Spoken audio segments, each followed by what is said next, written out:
Good morning, good morning. Good morning, all of you.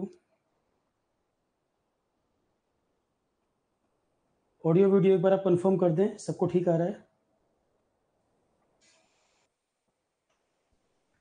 Audio video एक बार आप confirm कर दें, फिर हम स्टार्ट करें।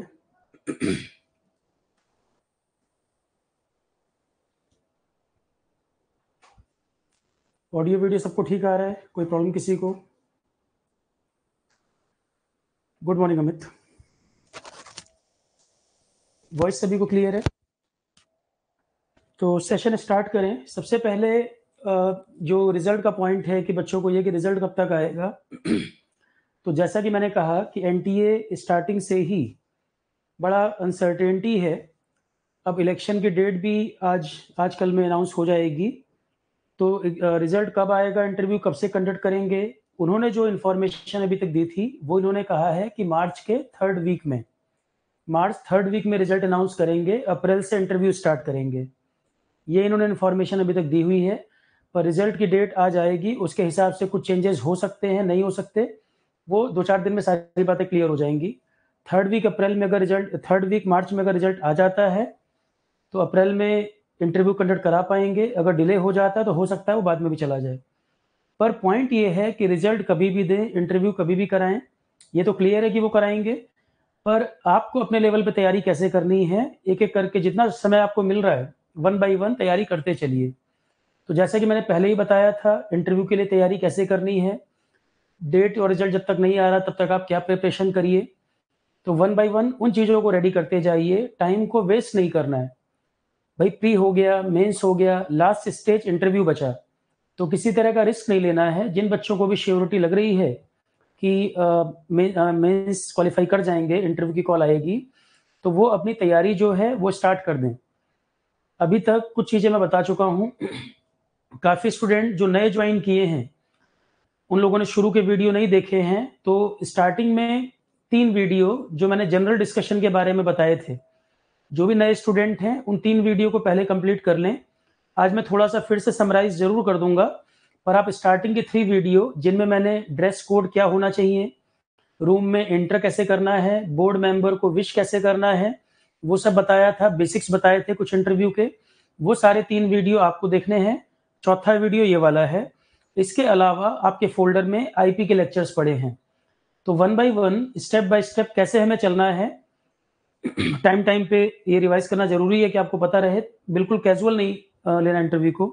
लास्ट स्टेप है, अपना 100% एफर्ट करिए कि क्वालिफाई कर जाए। तो वन बाय वन अभी तक जो हम इंटरव्यू गाइडेंस प्रोग्राम में कर चुके हैं वो बता दूं मैं आपको। सबसे पहले आपके इस फोल्डर में इंटरव्यू गाइडेंस प्रोग्राम CGPRTM के फोल्डर में स्टार्टिंग के 3 वीडियोस पड़े हैं। जिन्होंने देख लिए हैं वो प्रैक्टिस वगैरह स्टार्ट कर चुके होंगे, जो नहीं देख पाए हैं वो इनको कंप्लीट करें। इन वीडियो में तीनों वीडियो कंप्लीट कर लेंगे तो ड्रेस कोड, रूम में इंटर कैसे करना, बोर्ड मेंबर को विश कैसे करना, एक बेसिक डिसिप्लिन क्या है, इवन इंटरव्यू रूम में जब एंटर करेंगे तो गेट को भी कितना ओपन करना है वो ही बताया हुआ है। किसी भी चीज को ग्रांटेड नहीं लेना है, हर चीज को प्रैक्टिस करना है। अब आपको लगेगा कि सर गेट ओपन करना या विश करना छोटी सी बात है, पर प्रैक्टिस इसको भी करना है। ठीक है, इन चीजों को भी प्रैक्टिस करना है, लापरवाही बिल्कुल नहीं करनी, ताकि वो प्रैक्टिस करते करते नेचुरल लगने लगे। जो बेसिक डिसिप्लिन है वो रट नहीं सकते आप, वो कोई रटने की चीज नहीं है। पर्सनैलिटी इंटरव्यू का मतलब ही क्या है, पर्सनैलिटी ओवरनाइट डेवलप नहीं हो सकती, वो ग्रेजुअली डेवलप होगी। जैसे जैसे आप प्रैक्टिस करते जाएंगे वो इंप्रूव करता जाएगा। ठीक है, तो सबसे पहले ये 3 वीडियो स्टार्टिंग के जो पड़े हैं वो देखने हैं, और चौथा वीडियो आज वाला हो गया। ये 4 सेशन हो गए एक ओवरव्यू के बारे में। सेकंड नंबर पे आईपी के जो वीडियोस हैं वो कंप्लीट करने हैं। जितने आपके कोर्स में पड़े हुए हैं वो मोर देन एनफ है। प्री में भी काम आया, मेंस में भी आपको हेल्प किया, अब इंटरव्यू में फिर से पूछेगा। और इन्होंने बोला भी क्या है, इन्होंने कहा है कि जो सिलेबस हमने पहले दिया था वहां से हम इंटरव्यू में क्वेश्चन पूछेंगे। हर चीज को क्लियर करते चलिए। इन्होंने कहा है कि जो सिलेबस हमने पहले दिया था वहां से हम इंटरव्यू में क्वेश्चन पूछेंगे। तो उनमें से, उस सिलेबस में से इंटरव्यू में क्या पूछ सकते हैं? क्या आपसे एप्टी रीजनिंग के क्वेश्चन सॉल्व करवाएगा? क्या इंग्लिश का क्वेश्चन ग्रामर आपसे पूछेगा इंटरव्यू में? नहीं। तो जो उन्होंने ये बोला है कि हम जो सिलेबस पहले पूछ चुके हैं उससे इंटरव्यू में भी क्वेश्चन आएगा, उसमें 2 एरिया हैं जहां से क्वेश्चन बन सकते हैं। एक एरिया आपका आईपी रिलेटेड, ये प्री के सिलेबस में भी था, मेंस में भी था, इंटरव्यू में भी आना है, आप इसी के लिए जा ही रहे हो, तो एक तो आपको इसको तैयार करना ही करना है, जो उन्होंने बोला है कि सिलेबस से हम इंटरव्यू में पूछेंगे। एक तो ये एरिया है। तीसरा, सिलेबस से देखो, एक तो आईपी के वीडियोस जो है वो आपको सिलेबस से हो गए, जो इंटरव्यू में आएंगे, और इसी के लिए जा रहे हैं तो ये तो पूछा ही जाएगा। पेटेंट क्या होता है, पेटेंट एक्ट कब बना था, अमेंडमेंट कब कब हुए हैं, किन चीज़ों के लिए पेटेंट कराया जाता है, कितने ईयर की वैलिडिटी होती है, किस केस में गवर्नमेंट पेटेंट को रिवोक भी कर सकती है, डीपीआईआईटी के बारे में, ट्रेडमार्क के बारे में, सेमीकंडक्टर इंटीग्रेटेड सर्किट वाला भी एक आईपी है उसके बारे में, इलेक्ट्रॉनिक्स वाले जो बच्चे उनसे पूछ सकता है, जीआई टैग के बारे में तो ऑलरेडी हमने काफी डिटेल में पढ़ा हुआ था, उतना काफी होगा। पीडीएफ भी है, लेक्चर्स भी है आपके पास। थर्ड नंबर पे फिर आपका branch specific topics. Branch specific, mechanical वाला है तो मैकेनिकल, ईसी वाला है तो ईसी, इलेक्ट्रिकल वाले से इलेक्ट्रिकल, बायोकेमिस्ट्री बायोकेमिस्ट्री, बायोटेक्नोलॉजी, जो जिसकी ब्रांच है वहां से क्वेश्चन बनेंगे। तो जो उन्होंने सिलेबस से बोला है कि हम सिलेबस से इंटरव्यू में ही पूछेंगे, वो ये 2 एरिया हो सकते हैं, आईपी और आपका ब्रांच। एप्टी रीजनिंग नहीं पूछेगा, इंग्लिश नहीं पूछेगा, जनरल साइंस नहीं पूछेगा, ठीक। तो ये सारे एरिया आईपी और ब्रांच स्पेसिफिक, ये क्वेश्चन आपके सिलेबस में जो था ये इंटरव्यू में आएगा।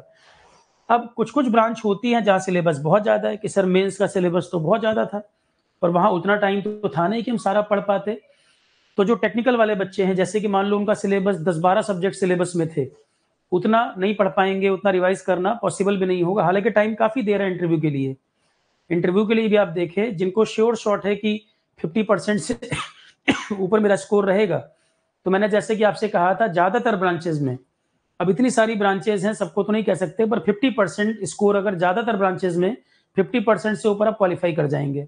मेरा जो मानना है कि मेंस क्वालिफाई हो जाएगा 50% से ऊपर अगर स्कोर कर रहे हैं, इंटरव्यू कॉल आ जाएगी। तो जो ब्रांच का एरिया है, अब इतना टाइम मिल रहा है, इंटरव्यू प्रोग्राम भी हमने जनवरी लास्ट में शुरू कर दिया था, तो ब्रांच का टॉपिक चाहे तो पूरा पूरा सिलेबस भी अप्रैल तक कवर कर सकते थे, क्योंकि पहले सबने पढ़ रखा है। कोई बिल्कुल बिगिनर बच्चा होगा उसके लिए मुश्किल है, पर जिसने पहले पढ़ रखा है, मैकेनिकल है, इलेक्ट्रिकल है, वो 3-4 महीने में रिवीजन कर सकता था। अगर कोई मार्जिन पे है, बिल्कुल नहीं पढ़ा हुआ है और 15 ही दिन में तैयारी करके जाने वाला है, तो अपनी ब्रांच के कम से कम 3 सब्जेक्ट जरूर रेडी कर लेना, मिनिमम 3। मैं फिर रिपीट कर रहा हूं, जो ऐसा बच्चा है कि जिसने टेक्निकल अभी बिल्कुल छोड़ा ही हुआ है, जनवरी से लेके भी वो तैयारी नहीं कर रहा, मेंस को बस ऐसे ही दे आए थे, कमांड नहीं है या वर्किंग है, टाइम नहीं दे पा रहे, कोई अगर अभी प्लान करने जा रहा है कि मैं, और इंटरव्यू मान के चल रहे हैं कि अप्रैल में है, अप्रैल फर्स्ट वीक मान लें, अगर हम 20 डेज में कोई चाह रहा है कि मैं पढ़ के चला जाऊं, तो ब्रांच के मिनिमम 3 सब्जेक्ट जरूर रेडी कर लेना। जैसे मैकेनिकल है, इलेक्ट्रिकल है, ईसी है, कम से कम 3 सब्जेक्ट और अलग अलग तरह के। अब मैकेनिकल वाला ऐसा ना करे कि थर्मल पढ़ रहा है तो सारे थर्मल के सब्जेक्ट कर ले, अलग अलग एरिया के 3 सब्जेक्ट सेलेक्ट कर लो। मिनिमम 3 तो पढ़ना पड़ेगा, क्योंकि मान लो आप कहोगे फ्लूइड मैकेनिक्स मेरा अच्छा है और सामने वाला किसी और एरिया में कंफर्टेबल है, तो वो दूसरे एरिया वाला सब्जेक्ट पूछ लेगा, तीसरा पूछ लेगा। 3 में ये श्योरिटी है कि आपसे पूछ लेगा भाई आपका फेवरेट सब्जेक्ट क्या है, तो पहला आपने बताया, सामने वाला क्या पता उसका एक्सपर्ट ना हो, दूसरा पूछ ले या तीसरा पूछ ले। तो अपनी ब्रांच के सब्जेक्ट भी अलग अलग एरिया वाले सेलेक्ट करना, खासकर इंजीनियरिंग वाले जो बच्चे हैं, ठीक है। और जो पहले से पढ़ रहे हैं वो अच्छा खासा तैयारी इसमें कर सकते हैं, मिनिमम 3 तो आपको इसमें रेडी करने पड़ेंगे, ठीक है। यहां से क्वेश्चन तो पूछेगा ही, कोर के लिए आपको हायर कर रहा है, इतनी सारी ब्रांचेस का रिक्रूटमेंट वो सीजीपीटीएम में कर रहे हैं, रिजल्ट डिले होने का भी यही कारण है। कायदे से तो रिजल्ट अब तक आ जाना चाहिए था, अब एक पॉइंट है सर रिजल्ट डिले क्यों हो रहा है, इतनी सारी ब्रांचेस के लिए वो रिक्रूटमेंट कर रहे हैं, उतने लोग ही ढूंढ पाना कि कॉपी इवेल्युएट कर पाए, ये भी अपने आप में बहुत चैलेंजिंग टास्क है। फूड टेक्नोलॉजी है, पॉलीमर है, इतने सारे ब्रांचेज उसमें है, इतने सारे ब्रांचेस के, जैसे इंजीनियरिंग की कॉपी इवेल्युएट करनी है, वो बड़ा मुद्दा नहीं है, उसमें काफी लोग मिल जाएंगे, पर फूड टेक्नोलॉजी, पॉलीमर, आप अंदर जा जाके देखेंगे इतनी सारी ब्रांचेज ऐसी हैं जिनके एक्सपर्ट ढूंढ पाना भी, कॉपी चेक करा पाना भी चैलेंजिंग काम है, आसान नहीं है, ठीक है। ये एक सबसे बड़ा कारण है रिजल्ट डिले होने का, क्योंकि रिजल्ट वो एक साथ ही रिलीज करेंगे सबका, ठीक है। और पेपर भी उन्होंने 2 पार्ट में कराया था, कुछ लोगों को 5 तारीख को पेपर कराया गया। पहले मैं ये कंप्लीट कर दूं, फिर जो भी आपकी क्वेरी है लास्ट में आप पूछ भी लीजिएगा, ओपन सेशन है, लास्ट में जितनी क्वेरी है वो आप पूछिएगा। तो 3 वीडियो हो गए, जो बेसिक आपका इंटरव्यू का डिसिप्लिन क्या रहेगा, उसके बाद आईपी जितना कराया काफी है, ब्रांच स्पेसिफिक आपको रेडी करना है। इसके बाद नेक्स्ट टॉपिक है आपकी प्रोफाइल रिलेटेड, जो आपके सीवी से क्वेश्चन आएंगे। नेक्स्ट आपका प्रोफाइल रिलेटेड आपसे क्या पूछेगा, ठीक है। ये 4 एरिया हैं जहां से क्वेश्चन आपको मिलेंगे। जनरल हो गया, आईपी हो गया, ब्रांच स्पेसिफिक हो गया, फिर प्रोफाइल की बात होगी। इलेक्ट्रॉनिक्स कम्युनिकेशन वाले जो बच्चे हैं वो ध्यान दीजिएगा, आईपी में जो सेमीकंडक्टर इंटीग्रेटेड सर्किट वाला एक फील्ड होता है, आईपी जो मैंने बताए थे जीआई, पेटेंट, ट्रेडमार्क, उसमें एक सेमीकंडक्टर इंटीग्रेटेड सर्किट वाला था, वो भी जरा ठीक से ध्यान देना, ईसी वाले बच्चे खासकर। इलेक्ट्रॉनिक्स कम्युनिकेशन वाले जो बच्चे हैं, सेमीकंडक्टर इंटीग्रेटेड सर्किट वाला जो आईपी है, उस पर थोड़ा ध्यान दीजिएगा। आईपी में ही एक फील्ड ये वाली है, सेमीकंडक्टर इंटीग्रेटेड सर्किट वाली। यहां तक क्लियर हो गई बात, आगे बढ़े। और हर चीज को प्रैक्टिस करना है, ये बेसिक डिसिप्लिन वाला भी जो है उसको भी प्रैक्टिस करना है। डोर कितना ओपन करना है ये तक भी प्रैक्टिस करना है, ताकि वो हफ्ते 10 दिन में नेचुरल लगे। और टेलीफोनिक इंटरेक्शन हमने क्या क्या इसमें किया, देखो। अब इसमें एक तो हमने आईपी जो कराया था वो काफी है, 3 वीडियो हम पहले कंप्लीट कर चुके हैं, चौथा वीडियो आज है। और हम इसमें क्या क्या करेंगे, कुछ बच्चों का कहना है सर करंट अफेयर के लिए क्या करना होगा। करंट अफेयर के लिए एक बार रिजल्ट आ जाए, डेट अनाउंस हो जाए, इंटरव्यू कब होने हैं, 1 या 2 सेशन जो भी कराने की जरूरत है। और करंट अफेयर में ये लेस इंपॉर्टेंट वाले एरिया नहीं पूछेंगे, ये पूछेंगे राम मंदिर या अटल सेतु, जो बहुत बड़े एरिया जो न्यूज में रहे, जैसे एसबीआई इलेक्ट्रल बॉन्ड का इशू, जो बड़े एरिया, सीएए के बारे में, तो जो बड़े एरिया हैं वहां से क्वेश्चन बनेंगे। जैसे सीएए एनआरसी, इसका एक वीडियो मेरा पड़ा हुआ है यूट्यूब पे, आप सौरभ पांडे सीए एनआरसी लिख के टाइप करोगे आ जाएगा। जो प्रीवियस इंस्टीट्यूट में पढ़ाता था वहां पे एक सेशन मैंने कराया था इसके ऊपर, यूट्यूब पे पढ़ा है। CA NRC by Saurabh Kumar Pandey लिखोगे आ जाएगा। ये टॉपिक हो गया करंट का। राम मंदिर एक पीडीएफ मैंने अभी 4 फरवरी के आसपास अपलोड की थी, उसमें राम मंदिर, अटल सेतु, ये सब बताया हुआ है। तो सीए एनआरसी वाला वीडियो ये यूट्यूब पे ऑलरेडी अवेलेबल है, ये देख सकते हैं। राम मंदिर, अटल सेतु, उसकी पीडीएफ मैंने दी थी, पर उसको मैं लाइव क्लास में एक्सप्लेन भी करूंगा।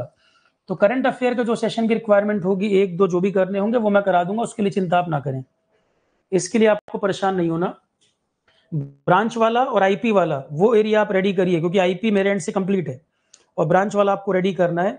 जब तक रिजल्ट नहीं आ रहा, डेट नहीं आ रही, वो सबसे पहले तैयार करो आप, वहां से क्वेश्चन आएगा ही आएगा, क्योंकि कोर के लिए ही हायर कर रहा है, तो कोर एरिया तो आपसे पूछेगा ही।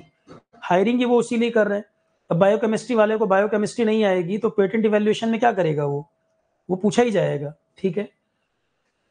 तो इसकी अभी चिंता ना करें, 1-2 सेशन जो भी कराना होगा वो जब रिजल्ट अनाउंस हो जाएगा तब हम इसको कंटिन्यू करेंगे। अभी मैं जितने कैंडिडेट आरोहन पे इंटरव्यू प्रोग्राम में इनरोल्ड हैं, टेलीफोनिक इंटरेक्शन चल रहा है। अब कुछ लोगों को लग रहा होगा कि सर पिछले 15-20 दिन से लाइव क्लास नहीं हुई, उसका कारण ये है कि अभी चल रहे हैं टेलीफोनिक इंटरेक्शन, हर बच्चे से अलग अलग, और ये अपने आप में एक चैलेंजिंग टास्क है। इंटरव्यू प्रोग्राम आपने कई जगह किए भी होंगे अगर कभी पहले, तो मुझे नहीं लगता कि कोई एक एक बच्चे को कॉल करके 40 मिनट समय देता हो, पर वो जरूरी है देना, क्योंकि प्रोफाइल के जो क्वेश्चन आएंगे वो सबके लिए अलग अलग है, वो कॉमन वीडियो में नहीं कर सकते कवर। और ये सबसे चैलेंजिंग टास्क है। इंटरव्यू प्रोग्राम आप कहीं भी करोगे, इतना एफर्ट मुझे लगता नहीं इस चीज पे काम करने की जरूरत है, पर लोग करते नहीं, ये करना चाहिए। पर क्योंकि एक टफ टास्क है, आसान नहीं होता। आरोहन पर मान लो 300 के आसपास बच्चा एनरोल्ड है, एक इंटरेक्शन में ऑन एन एवरेज 30 से 40 मिनट लगते हैं। जिन बच्चों से टेलीफोनिक इंटरेक्शन हो सकता है वो बता भी देंगे आपको। ये मैं इसलिए एक्सप्लेन कर रहा हूँ क्योंकि कुछ बच्चों से भी इंटरेक्शन नहीं हो पाया, उनको लग रहा है कि सर हमने 15 फरवरी को भेजा था सीवी और डिस्कशन नहीं हुआ। एक इंटरेक्शन 30 से 40 मिनट ले जाता है। जिन बच्चों का इंटरेक्शन हुआ है वो चाहे तो कमेंट में बता भी सकते हैं, बाकी बच्चों को जिससे कॉन्फिडेंस पता चले, कॉन्फिडेंस आए उनको। और 300 के आसपास बच्चा ऑलरेडी एनरोल्ड है, अभी रिजल्ट नहीं आया तब। और आप समझिए कि एक दिन में कितने इंटरेक्शन कर पाएंगे, 10-12 इंटरेक्शन हो पाएंगे। 6 घंटे भी अगर मैं लगा रहा हूँ पर डे, अगर मैं 6 घंटे भी दूंगा तो कितने इंटरेक्शन हो जाएंगे, 12 के आसपास। और 300 बच्चों में अगर 12 इंटरेक्शन भी पर डे करेंगे तो आप समझिए टाइम टेकिंग प्रोसेस है। और जिनका भी इंटरेक्शन नहीं हो पाया है, मैं 60-70% ऑलरेडी कंप्लीट कर चुका हूँ इसमें, क्योंकि रिजल्ट जब आएगा तो एकदम से बहुत सारे बच्चे इनरोल करेंगे, उस समय थोड़ा सा डिफिकल्ट हो जाएगा। पर अभी तक जितने बच्चे एनरोल्ड हैं उन सबका इंटरेक्शन होगा, उसके लिए आप निश्चिंत रहिए। और आपके इंटरव्यू डेट से काफ़ी पहले मैं कंप्लीट कर दूंगा इंटरेक्शन, उसके लिए आप चिंता ना करें, ठीक है। पर आप थोड़ा सा इसमें कोऑपरेट ये करिए कि टाइम टेकिंग प्रोसेस है, ये आपके बेहतरी के लिए है, बेटरमेंट के लिए, कि एक एक बच्चे से पूरा डिटेल में डिस्कशन चल रहा है। जिस क्वेश्चन पे वो फंसेगा, क्या क्वेश्चन वो बना सकते हैं, टोटल कितनी वैरायटी क्वेश्चन पूछ सकते हैं, कहाँ पर चुप रहना है, कहाँ जवाब देना है, एक एक पॉइंट हम डिस्कस कर रहे हैं इसके अंदर। तो थोड़ा सा टाइम टेकिंग प्रोसेस है, इंटरेक्शन होगा सबका, और बहुत ज़्यादा नहीं रह गए हैं अभी तक, जितने बच्चे एनरोल्ड हैं थोड़े लोग रह गए हैं, ठीक है। तो ये तो जितने बच्चे एनरोल्ड हैं सबका होना है। प्रोफाइल रिलेटेड क्वेश्चन, हर बच्चे की प्रोफाइल अलग अलग है, ये सारा डिस्कशन सब में आएगा। इसके बाद अगला मैंने बोला था, रिजल्ट जब आ जाएगा, जो जिसके इंटरव्यू की डेट आएगी, जिसके इंटरव्यू की जो डेट आएगी उससे कम से कम 10 दिन पहले गूगल मीट पे या जूम, जिस पे भी पॉसिबल होगा, गूगल मीट पे एक लाइव सेशन हम कर लेंगे। गूगल मीट पे एक लाइव सेशन करेंगे, जिसमें फाइनली मैं भी एक बार इवेल्युएट कर लूंगा। और लाइव सेशन में कोई 5 लोग बैठे हो पैनल में, वैसा नहीं, मैं डायरेक्टली आपसे इंटरेक्ट कर लूंगा, आपका एक पूरा मुझे समझ आ जाएगा कि कैसे आप रिप्रेजेंट कर रहे हैं खुद को। जो फीडबैक देना होगा लाइव सेशन में, फीडबैक मैं आपको दूंगा। उसके बाद भी 10 दिन आपके पास रहेंगे खुद को इंप्रूव करने के लिए, ठीक है। टेलीफोनिक इंटरेक्शन में एक मैंने पॉइंट सबको बोला है, वो ध्यान रखिएगा।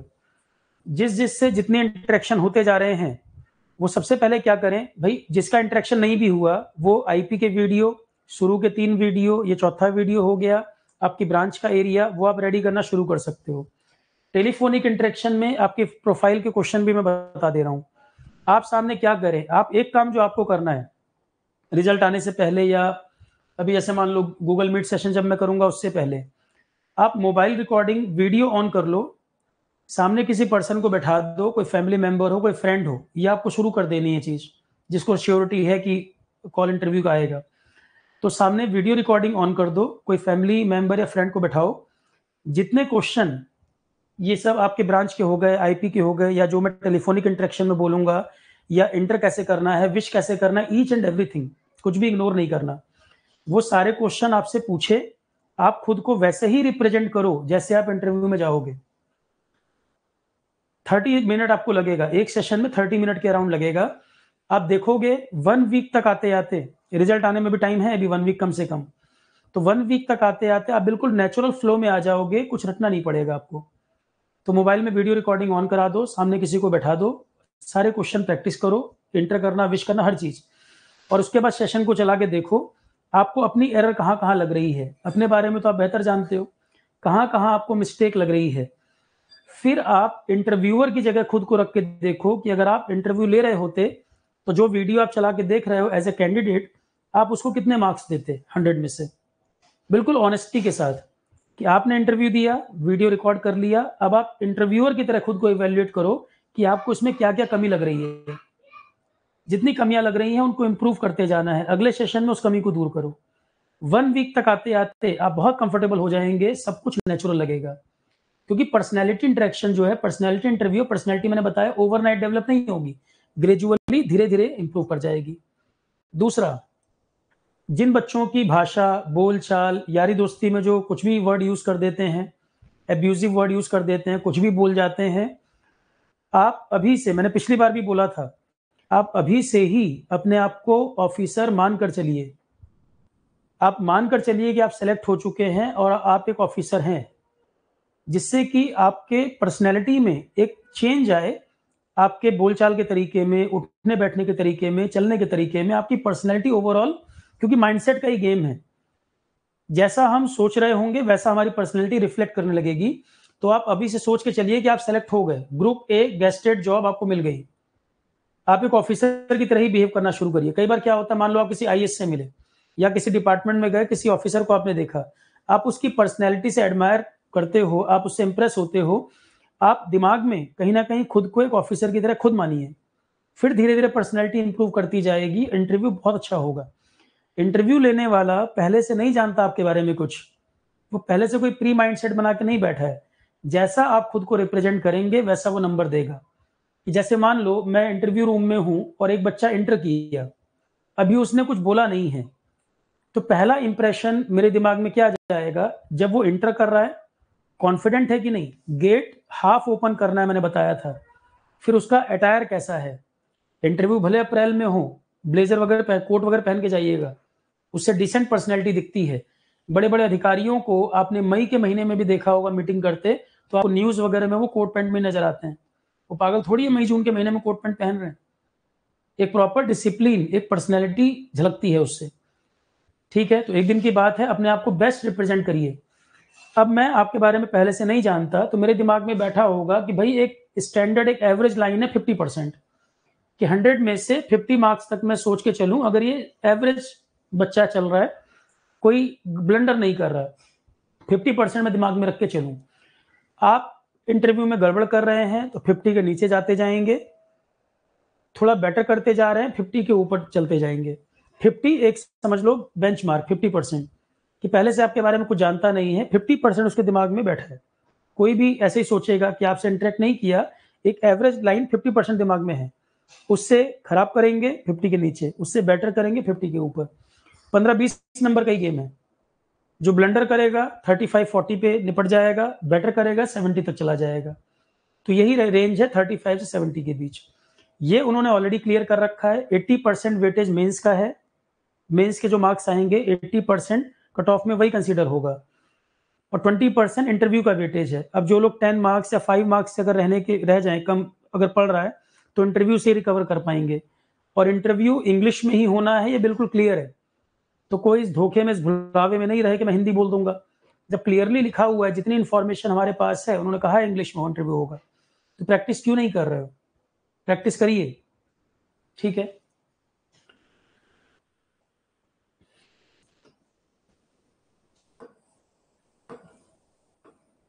अब इसमें कुछ चीजें जो हैं टेलीफोनिक इंटरेक्शन में भी, अब जो कॉमन एरिया, कुछ कुछ कॉमन टॉपिक है, मैं फिर से रिपीट कर दे रहा हूं। अब जो टेलीफोनिक इंटरेक्शन करेंगे, बार बार सारी चीज रिपीट करने की जरूरत नहीं है। कुछ जो कॉमन पॉइंट हैं मैंने पिछले वीडियो में बताया, तो फिर मैं एक बार आपको आइडिया दे रहा हूं। सबसे पहले प्रोफाइल रिलेटेड जब क्वेश्चन की बात आएगी, तो जो भी नए बच्चे हैं उनको मैंने बोला है, जो भी आरोहण इंटरव्यू प्रोग्राम में एनरोल किए हैं, वो अपना सीवी इस मेल आईडी पे भेजेंगे, सौरभ.पांडे। कुछ लोगों के सीवी रिसीव नहीं हुए हैं, ग्रुप में वो कह रहे हैं इंटरेक्शन अभी नहीं हुआ, और उनका सीवी भी अभी तक आया नहीं है। तो saurabh.paande@gmail.com, क्योंकि सीवी भेजेंगे तभी टेलीफोनिक इंटरेक्शन में उसके हिसाब से ही मैं क्वेश्चन आपको बता पाऊंगा। सीवी नहीं होगा तो मैं कैसे आपकी पर्सनैलिटी या आपके प्रोफाइल के बारे में बता पाऊंगा। तो saurabh.paande@gmail.com, जो भी बच्चे एनरोल किए हैं नए, वो अपना सीवी इस वाली मेल आईडी पे भेजें, ताकि जब टेलीफोनिक इंटरेक्शन करेंगे इन्फॉर्मेशन मेरे पास होगी। प्रोफाइल देखकर ही, क्योंकि मैं क्वेश्चन फिर आपको बताता हूँ क्या क्या पूछेगा। हर बच्चे के लिए कॉमन, एक तो इंट्रो आपको तैयार करना ही है, आपका इंट्रो। ठीक है, इंट्रो तैयार करना है। इंट्रो में आपका नेम, जिस डिस्ट्रिक्ट से आप बिलोंग करते हैं और जो स्टेट आपका है।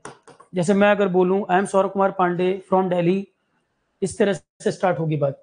तो आपका नेम, डिस्ट्रिक्ट, और मान लो बांकुरा डिस्ट्रिक्ट है, नहीं पता किसी को एग्जाम्पल, तो वेस्ट बंगाल बोल दो वहां पर।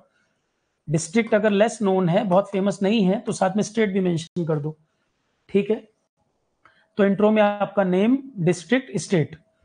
इसके बाद आप अपने बारे में बोलेंगे, 10th क्लास बोलेंगे, 12th क्लास बोलेंगे, बैचलर, बीटेक, बीई जो आपने किया है, बीएससी जो किया है, ग्रेजुएशन, मास्टर्स, पीएचडी जो कुछ किया, असेंडिंग ऑर्डर में चलते। और 10th-12th में परसेंटेज अगर अच्छे थे, इसमें भी क्या बोलना है, 10th कहां से किया, किस ईयर में किया।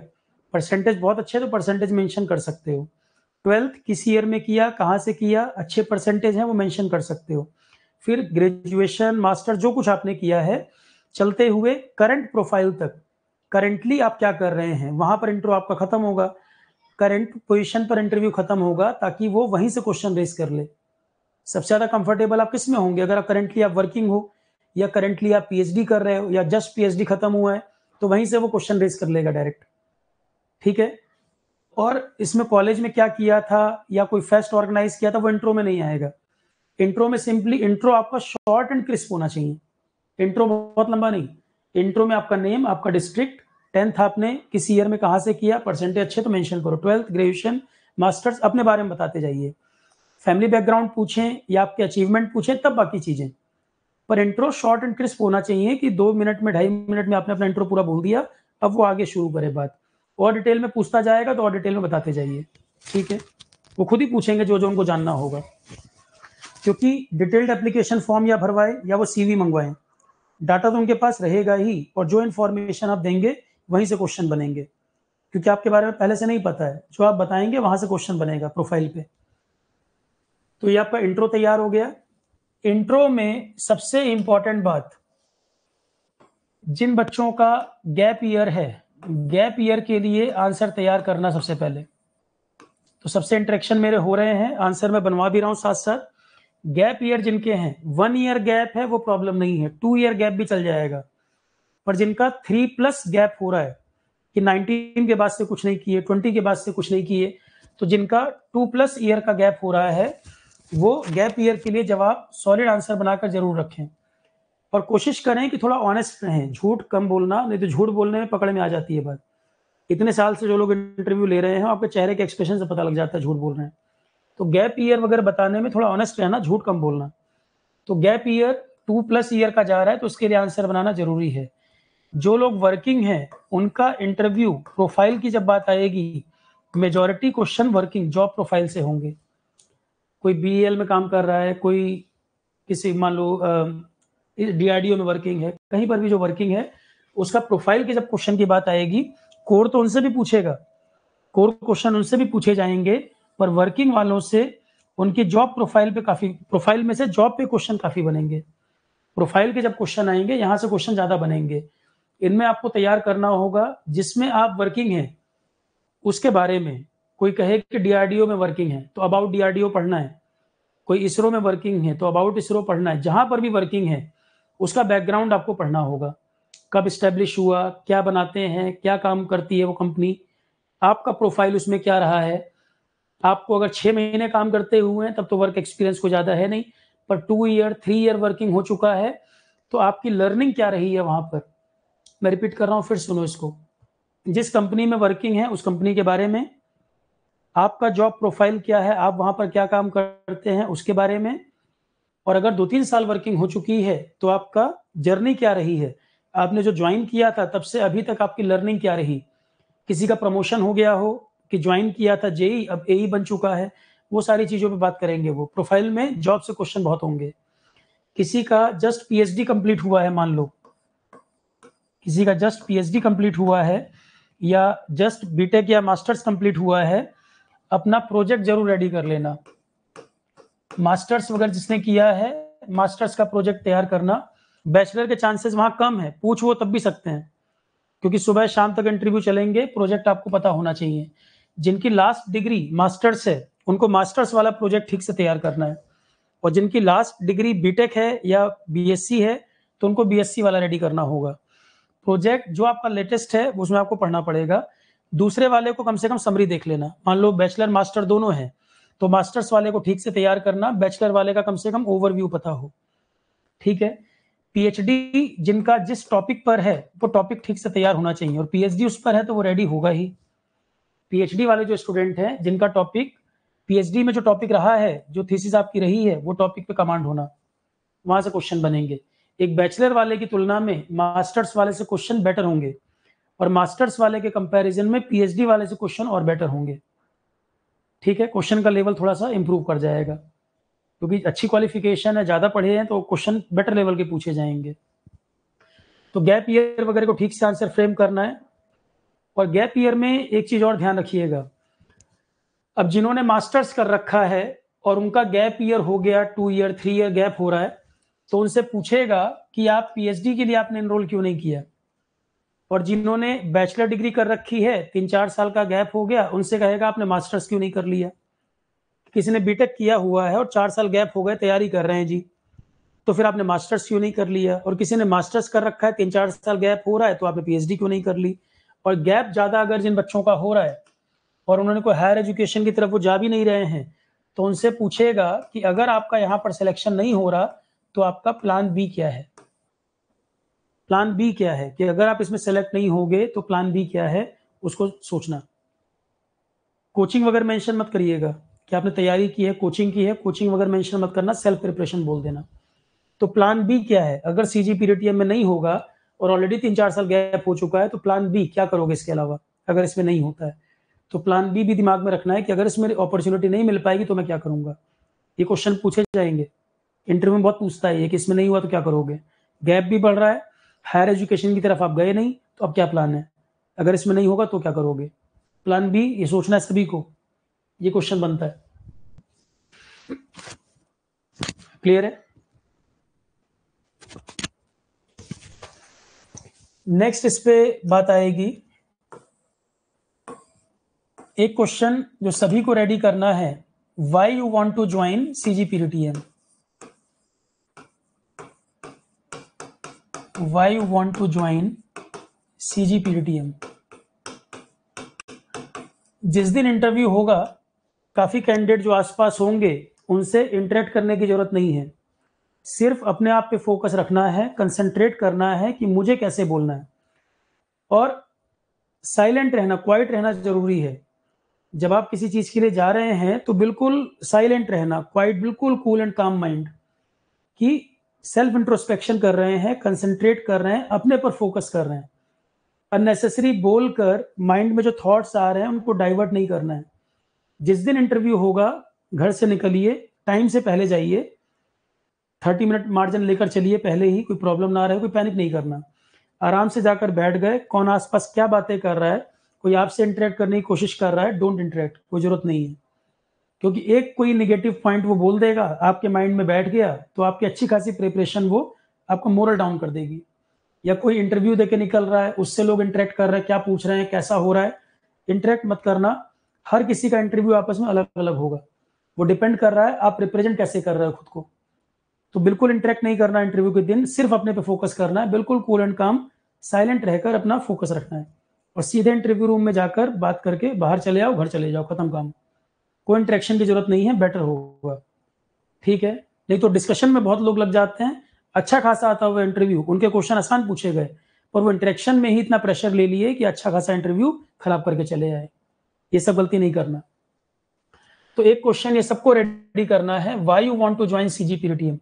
और जो मैं टेलीफोनिक इंटरेक्शन में सबको आंसर बता रहा हूं, थोड़ा सा अपना कुछ उसमें पॉइंट जरूर लगाओ, या वर्ड सिलेक्शन थोड़ा सा अलग कर दो, क्योंकि ऐसा ना लगे कि अब आरोहण के स्टूडेंट बहुत ज्यादा है जो इंटरव्यू में जाएंगे, तो सब में बिल्कुल एक ही आंसर ना लगने लगे।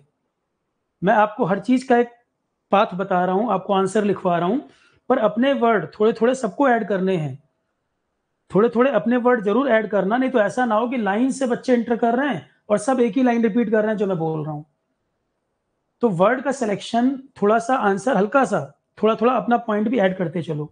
भाई मैंने बताया, अब उसमें थोड़ा सा अपने वर्ड ऐड करोगे तो मिक्स लगेगा, तो वो रटा हुआ नहीं लगेगा, या कोई एक ही पर्सन सबको सिखा के भेज रहा है ऐसा फील नहीं होगा। मतलब स्मार्ट वर्क करना है, बिल्कुल ब्लाइंड फॉलोवर नहीं कि सर ने बोला है तो लाइन टू लाइन रट के यही बोलूंगा, तो फिर आपका प्रोफाइल, आपकी पर्सनैलिटी का क्या मतलब हुआ।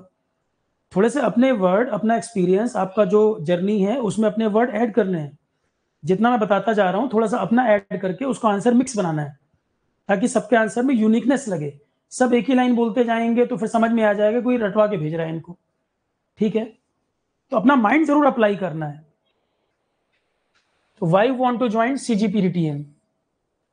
अब कोई पर्सन वर्किंग है, वो ग्रुप बी प्रोफाइल पे जॉब कर रहा है, तो CGPTM क्या है, ग्रुप ए गेस्टेड है, और इसको बोलने में कोई बुराई नहीं है क्योंकि नोटिफिकेशन में ही लिख रखा है, नोटिफिकेशन में ही लिखा हुआ है।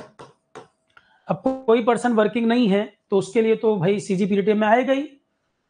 कोई पर्सन ग्रुप बी में जॉब कर रहा है या सी में जॉब कर रहा है तो ग्रुप ए गेस्टेड तो भी इसमें आएगा। भाई बॉटम टू टॉप की तरफ जर्नी तो कोई भी चलेगा। कोई ग्रुप ए में ही जॉब कर रहा है, मान लो साइंटिस्ट पोस्ट पर कहीं काम कर रहा है, कोई पर्सन ऐसा है जो ग्रुप ए में जॉब कर रहा है पर वो नॉन गेस्टेड में है, तो भी जस्टिफाई हो जाएगा कि करेंटली ग्रुप ए में वर्किंग है पर नॉन गेस्टेड है, ये ग्रुप ए इक्विवेलेंट पर गेस्टेड है, तो ये तो जस्टिफाई हो जाएंगे। मैंने फिर कहा सिविल सर्विसेज मेंशन मत करिएगा, सिविल सर्विसेज की तैयारी अगर कर रहे हैं या मेंस वगैरह दिया हुआ है, आप उसको यहाँ मेंशन मत करना। इंजीनियरिंग सर्विसेज को भी मेंशन मत करना, उसकी बजाय PSU या कोई और एग्जाम जो नेट है, JRF है, गेट है, वो सब मेंशन करना। सिविल सर्विसेज मत मेंशन करना यहाँ पर, और इंजीनियरिंग सर्विसेज मेंशन मत करना। उसके अलावा आप जो मर्जी एग्जाम बोलो, सीजीएल दिया है या आपने जेई दिया है, एई दिया है, गेट है, नेट है, जेआरएफ है, वो कोई भी बोल दो, प्रॉब्लम नहीं है। सिविल्स और ईएससी इंजीनियरिंग सर्विसेज मत बोलिएगा, ठीक है। तो ग्रुप ए गेस्टेड है। नेक्स्ट पॉइंट आप बोलेंगे करियर ग्रोथ पर्सपेक्टिव के लिए बेटर है। करियर ग्रोथ पर्सपेक्टिव एक वर्ड आप यूज कर सकते हो। इसके साथ आप वर्ड यूज कर सकते हो बिग प्लेटफॉर्म है, बिग प्लेटफॉर्म है। इसके अलावा learning and updation related to your core branch, जो आपका प्रोफाइल होगा वो आपके कोर से रिलेटेड है। Learning and updation related to your core branch, ये आप मेंशन कर सकते हैं। तो ग्रुप ए गेस्टेड जॉब है, करियर ग्रोथ पर्सपेक्टिव के लिए बेटर है, बिग प्लेटफॉर्म है, learning and updation related to your core branch. साथ में हम ये भी कह सकते हैं सीजीपीटीएम में पूछ रहे हैं आपको क्यों आना है, तो इंडियन इकोनॉमी जैसे जैसे ग्रो कर रही है कि हम कह रहे हैं $5 ट्रिलियन हो जाएंगे, 2047 तक हम डेवलप्ड कंट्री हो जाएंगे, तो इनोवेशन टेक्नोलॉजी इन चीजों पे वर्क ज्यादा हो रहा है। कॉमर्स मिनिस्टर ने बोला भी था कि पेटेंट फाइलिंग इतने टाइम्स इंक्रीज कर गई है लास्ट कुछ ईयर्स में। तो जब इतने पेटेंट फाइलिंग बढ़ गए हैं और टेक्नोलॉजी इनोवेशन स्टार्टअप जैसे जैसे बढ़ रहे हैं, ये और इंक्रीज करेगा, तो करियर तो बेटर होगा ही। इतने एप्लीकेशंस आएंगे, इतने अप्रूवल देने हैं, इतना वर्क बढ़ेगा, तो ये वर्क आपका भी तो बढ़ेगा। जब ऑर्गेनाइजेशन का वर्कलोड बढ़ रहा है, मैन पावर उनको ज्यादा चाहिए, तो ये ओवरऑल आपकी ग्रोथ भी तो होगी और लर्निंग बहुत होगी, क्योंकि आपके कोर्स से आप रिलेटेड आपका जॉब है, तो लर्निंग और अपडेशन बहुत है यहाँ पर। तो लगातार आप इसमें कनेक्ट रहोगे, इससे टच में रहोगे, और ये सारी चीजें मिलकर फाइनली क्या करेंगी, it leads to job satisfaction. Profile wise अच्छा है, कोर्स से रिलेटेड है, ये सारी चीजें क्लब करके आपको क्या प्रोवाइड करेगा, job satisfaction. That's why I want to join CGPTM. इस तरह से आंसर फ्रेम करना। अपने वर्ड भी कुछ जोड़ सकते हो, एज इट इज रट्टाफिकेशन मत बोलना, अपने वर्ड भी ऐड कर सकते हो। ये सारी चीजें it finally leads to job satisfaction.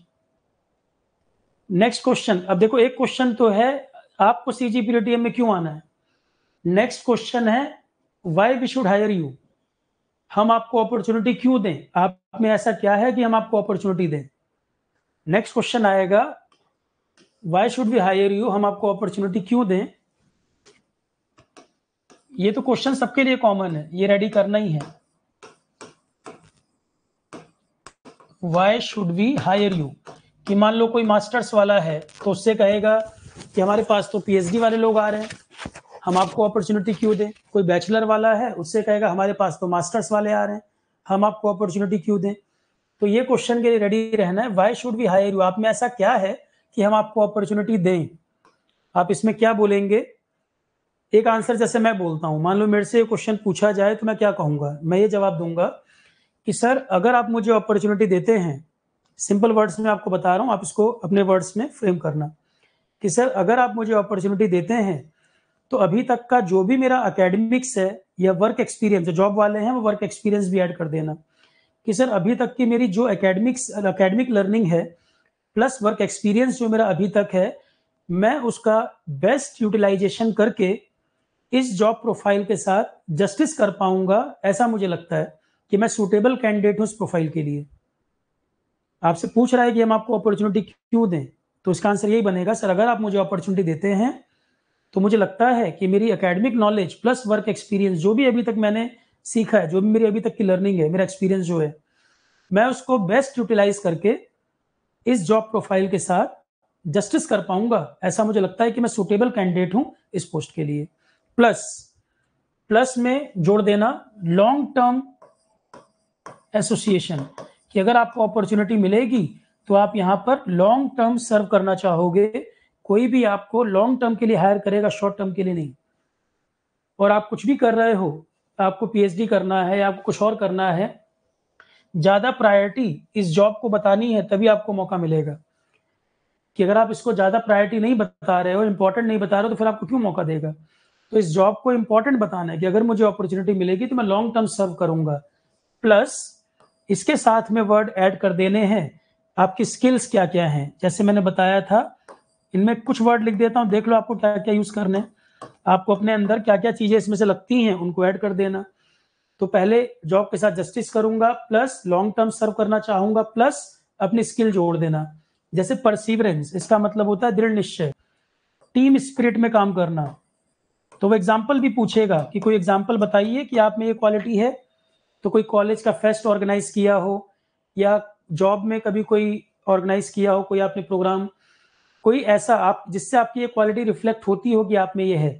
दृढ़ निश्चय की बात करता हो अगर, तो आप मान लो विदाउट गैप आप एजुकेशन मास्टर्स तक करते गए, तो ये परसिवरेंस को बताता है। या दृढ़ निश्चय, जहां जहां लाइफ में आपको लगा कि आप में ये चीज है, या आपने गिव अप नहीं किया, तो परसिवरेंस, टीम स्पिरिट।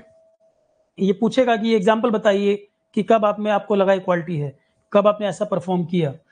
इसके बाद honesty and integrity word use कर सकते हो, ऑनेस्टी एंड इंटीग्रिटी, ये वर्ड यूज कर सकते हैं। और सारा माइंड गेम है। सबसे पहले मेंटली स्ट्रांग रहो, किसी के साथ कोई भी सिचुएशन रही हो, पर मेंटल स्ट्रेंथ का गेम है। बी कॉन्फिडेंट, और अपने आप में बिल्कुल पॉजिटिव रहना है। ये निगेटिव नहीं सोचना कि मेरा तो 5 साल गैप हो गया, मैं तो बर्बाद हो गया, बिल्कुल भी नहीं। आपको अगर उनको 5 साल गैप वाले को नहीं लेना होता तो नोटिफिकेशन में लिख देते। या किसी को लग रहा है सर मेरी 35 एज हो गई है, उनको 35 वाले से प्रॉब्लम होती तो वो एज क्राइटेरिया उतना लिखते ही क्यों, वो रिस्ट्रिक्ट कर देते कि ये लोग अप्लाई नहीं कर सकते। मौका दिया, इसका मतलब आपको आपके जवाब को जस्टिफाई करना है, कन्विंस करना है कि जो आप बोल रहे हैं वो ठीक आप बोल रहे हैं। इससे फर्क नहीं पड़ता कि सिचुएशन कितनी भी खराब रही हो, पर वहां आंसर में आप जस्टिफाई कर पा रहे हो कि नहीं कर पा रहे हो, ये मैटर करेगा। ठीक है, खराब से खराब स्थिति हो, अगर आप ठीक से खुद को रिप्रेजेंट कर रहे हैं, आप वर्स्ट चीज को भी पॉजिटिव बना सकते हो। मैं सबके लिए प्रोफाइल जो इंटरव्यू में इंटरेक्शन कर रहा हूँ, टेलीफोनिक इंटरेक्शन, हर बच्चे को बता भी रहा हूँ। कई लोग नेगेटिव माइंडसेट सोच के बैठे हुए हैं, उसको मैंने ऑलरेडी बताया कि नेगेटिव नहीं है, तो उल्टा पॉजिटिव एस्पेक्ट है। तो वो सबसे मैं इंडिविजुअली डील कर भी रहा हूँ उस चीज पर। तो सबसे पहले आप फिलहाल ये करें, कॉन्फिडेंट रहें, नेगेटिव नहीं सोचें। आंसर तो हर चीज के हम बना के भेजेंगे ही, और करवा ही रहे हैं कि करके बना ही रहे। Perseverance, team spirit, honesty, integrity. और इसमें चाहो तो ऐड कर सकते हो timely work completion. Timely work completion, कि अगर कोई टास्क आपको मिलेगा आप टाइमली कंप्लीट कर सकते हो। तो इसमें से देख लो कौन कौन सी चीजें आपके अंदर हैं। डेडिकेशन वर्ड यूज कर सकते हो, जो जो आपको आपके अंदर लगता हो, 1 2 3 जो भी आप उतने बोल देना। उसके अलावा to handle pressure situation with positive attitude. Pressure situation को आप पॉजिटिविटी के साथ हैंडल करते हैं, गिव अप नहीं करते। To handle pressure situation with positive attitude, ये वर्ड ऐड कर सकते हो। तो इसमें से देख लो जो जो आप चूज करना चाहें। तो ये भी सवाल सबसे कि भाई हम आपको अपॉर्चुनिटी क्यों दें, ये पूरा उसका आंसर बन गया। ठीक है,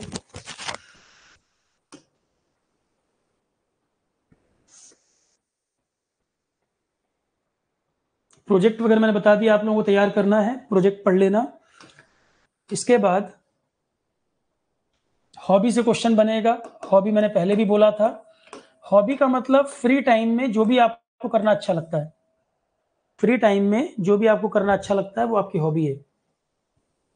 अब कोई कहता है कि सर मेरी हॉबी है टीचिंग, तो वो क्वेश्चन करेंगे कि टीचिंग को एज अ करियर आपने ऑप्ट क्यों नहीं कर लिया। फिर टीचिंग अगर हॉबी है तो उसको आपने एज अ करियर ऑप्ट क्यों नहीं किया। तो आप उसमें बोल सकते हो कि सर ये हॉबी है, फ्री टाइम में मुझे करना ठीक लगता है, पर इसको मैंने एज अ करियर कभी नहीं सोचा। करियर को मैं अलग देखता हूँ, हॉबी को मैं अलग देखता हूँ। अब किसी को क्रिकेट खेलना हॉबी लगता है, या किसी को वॉलीबॉल खेलना हॉबी लगता है, तो ये थोड़ी कि वो नेशनल लेवल पे जाके वॉलीबॉल खेलने लग जाए। भाई किसको पसंद है।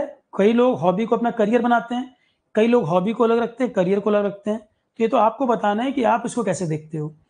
आप इसको एज अ हॉबी बोल सकते हो, करियर को अलग बोल सकते हो। ठीक है, कि सर मैं इसको एज अ हॉबी परस्यू करता हूँ, करियर को मैंने इससे डिफरेंट रखा हुआ है, करियर की तरह मैंने इसको नहीं देखा। आप ऐसा बोल सकते हैं। तो हॉबी जो भी फ्री टाइम में आपको करना अच्छा लगता है, और हॉबी के लिए मैंने कहा था नैरो डाउन कर देना, ओपन एरिया मत देना उनको कि लिख देते हैं लिसनिंग म्यूजिक, आप बोल दो लिसनिंग न्यू हिंदी सॉन्ग्स, खत्म बात। वॉचिंग मूवीज लिख देते हो, वॉचिंग न्यू हिंदी मूवीज ऐसे लिख दो, या इंग्लिश मूवी तो वॉचिंग न्यू इंग्लिश मूवी, या ओल्ड, जो आप करते हैं एग्जैक्टली वही लिखिए, ताकि वो उतने में ही रिस्ट्रिक्ट रहे। ठीक है, उतने में ही रिस्ट्रिक्ट रहे। हॉबी पे क्वेश्चन बनेंगे। अब हॉबी सबकी अलग अलग है, तो टेलीफोनिक इंटरेक्शन में सबको मैं अलग अलग आंसर बता रहा हूँ इसके, किसकी हॉबी से क्या क्वेश्चन बनेंगे, इसके लिए आप चिंता ना करें। क्वेश्चन पर हॉबी पे भी पूछता है। इसके बाद जिस दिन इंटरव्यू होगा 5 डेज का न्यूज़पेपर पढ़ना है। मान लो किसी का इंटरव्यू अगर 10 अप्रैल को है, 10 अप्रैल को है, तो मिनिमम 1 वीक या 5 डेज तो पढ़ना ही है। आप 1 वीक मान लो, क्योंकि न्यूज़पेपर सबसे easily available source of information है, वो भी न्यूज़पेपर पढ़ते हैं। अब मॉर्निंग में इंटरव्यूअर उठे, उन्होंने न्यूज़पेपर देखा, चाय पी और इंटरव्यू के लिए चले आए, या कार में बैठ के पढ़ते हुए चले आए। जाते ही पूछा आज हेडलाइन क्या है बताओ, तो 1 वीक मिनिमम 5 डेज या 7 डेज 1 वीक तक का न्यूज़पेपर देखना है आपका इंटरव्यू तक की डेट जो है। कि 10 अप्रैल को अगर आपका इंटरव्यू है तो 3rd से लेकर 10 तक का newspaper anyone you can not either the Hindu और इंडियन एक्सप्रेस, द हिंदू या इंडियन एक्सप्रेस में से कोई एक न्यूज़पेपर देख लेना। हेडलाइन पे फोकस करना है कि चल क्या रहा है सराउंडिंग में, कि आप अवेयर हो कि नहीं, आप अवेयर है कि नहीं। ठीक है। इसके बाद जो फिजिक्स केमिस्ट्री वाले बच्चे हैं, फिजिक्स केमिस्ट्री मेडिसिन लाइन वाले जो बच्चे हैं, उनको या पीएचडी वाले जो हैं, अपनी फील्ड का लेटेस्ट इन्वेंशन, अपनी फील्ड का लेटेस्ट इन्वेंशन या नोबेल प्राइज जो मिला है उस वर्क के लिए वो पता होना चाहिए। लेटेस्ट इन्वेंशन, नोबेल प्राइज वगैरह जो मिला है उसका आइडिया होना चाहिए। कि जैसे मान लो केमिस्ट्री फील्ड वाले हैं तो उनसे पूछेगा ना इस बार का केमिस्ट्री नोबेल किस चीज के लिए दिया गया, क्या चीज है वो बताइए। या नेशनल इंटरनेशनल लेवल पे कोई बड़ा काम हुआ हो आपकी फील्ड में, खासकर साइंस वाले बैकग्राउंड के जो हैं, तो लेटेस्ट इन्वेंशन या टेक्नोलॉजी या नोबेल प्राइज वगैरह अगर हाल फिलहाल में किसी को मिले हैं उसके बारे में, लेटेस्ट इन्वेंशन या नोबेल प्राइज वगैरह जो हाल फिलहाल में मिले हैं उसके बारे में। जो लोग मूवीज हॉबी लिखेंगे कि वॉचिंग मूवीज हॉबी है, कम से कम वो लेटेस्ट अवार्ड्स जरूर देख लेना मूवी रिलेटेड। जो लोग हॉबी में म्यूजिक या मूवीज बोलेंगे, म्यूजिक या मूवीज वाले जो हॉबी बोलेंगे वो लेटेस्ट अवार्ड्स जरूर देख लेना। जैसे कि ऑस्कर्स, ऑस्कर में भी सब नहीं, किस मूवी को मिला, एक्टर एक्ट्रेस डायरेक्टर, बस 4 चीज। ऑस्कर में भी movie, actor, actress, director. Academy awards के नाम से होता है ऑस्कर। इसके अलावा नेशनल अवार्ड्स, नेशनल अवार्ड्स वही सेम चीज, एक्टर एक्ट्रेस मूवी डायरेक्टर। और इसके अलावा दादा साहब फाल्के किसको मिला, दादा साहब फाल्के। रीडिंग नॉवल जिनकी हॉबी है, नॉवल रीडिंग जिनकी हॉबी है उनको इसके अवार्ड्स पता होने चाहिए। लिटरेचर के लिए कौन से अवार्ड है, नेशनल इंटरनेशनल, लिटरेचर के awards national international. Current affair आप लोगों को पढ़ाया था जब मैंने, बताए भी थे। इंडिया में ज्ञानपीठ, व्यास सम्मान, सरस्वती सम्मान 3 इंपॉर्टेंट है, साहित्य अकादमी 4। इंटरनेशनल लेवल पे नोबल लिटरेचर, उसके अलावा बुकर प्राइज। तो नेशनल इंटरनेशनल दोनों। लिटरेचर वगैरह जिनकी हॉबी है, जो लिटरेचर लिखेंगे उनको लिटरेचर के बारे में नेशनल इंटरनेशनल अवार्ड्स। नेशनल में ज्ञानपीठ, साहित्य अकादमी, लिख लो ज्ञानपीठ, साहित्य अकादमी, सरस्वती सम्मान, व्यास सम्मान। इंटरनेशनल में नोबल लिटरेचर और बुकर। करंट में अवार्ड्स में पढ़ा रखा है ये, प्री मेंस दोनों में जो आपका करंट अफेयर कराया था उसमें बताया था। ठीक है। इसके बाद ये हॉबी वगैरह के क्वेश्चन हो गए। 5 दिन का न्यूज़पेपर हो गया। आई कांटेक्ट मैंने बताया था कि जब क्वेश्चन पूछा जाए, देखो एक तो इंटरव्यू रूम में आपको कैसे बैठना है, आपको बिल्कुल कूल एंड काम रहना है, प्रेशर नहीं लेना ऊपर। थोड़ा बहुत प्रेशर नेचुरल है, कि कितना भी मैं कहूँगा थोड़ा बहुत प्रेशर नेचुरली आएगा, पर वो प्रेशर इतना ना हो कि आपकी एनर्जी को डाउन कर दे, बिल्कुल आप घबराने लग जाओ, ठीक है, पल्पिटेशन होने लग जा रहा है आपको, वो सब नहीं होना चाहिए। कूल एंड काम रहना, नेचुरल स्ट्रेस रहे, अननेसेसरी स्ट्रेस मत लादना अपने ऊपर। चेहरे पे हल्की स्माइल रहे जो कॉन्फिडेंस को दिखाए। ज्यादा स्माइल होगी तो उनको लगेगा कि बिल्कुल हल्के में ले रहे हो इंटरव्यू। हल्की स्माइल जो आपके कॉन्फिडेंस को दिखाए। क्वेश्चन जब आए, सबसे पहली क्वालिटी आप में गुड लिसनर ये रिफ्लेक्ट होनी चाहिए। कई लोगों को मैं देख रहा हूँ फ़ोन पे मैं कुछ एक्सप्लेन करूँगा, पैरेलली वो भी बोल रहे होते हैं। मैं सारी चीज़ एक-एक करके एक्सप्लेन करता हूँ, वो चुप ही नहीं होंगे, लगातार पैरेलली वही बोलते रहते हैं। इस आदत से बाहर निकलिए। आपको जॉब लेनी है, जॉब देनी नहीं है। आप बिल्कुल कूल एंड काम वे में बैठिए, हल्की स्माइल चेहरे पे रहे, क्वेश्चन आए, ध्यान से सुनो, 2-4 सेकंड का पॉज़ लो, फिर आंसर करो। और क्वेश्चन टफ हो या ईज़ी हो, आप एक जैसा रहो।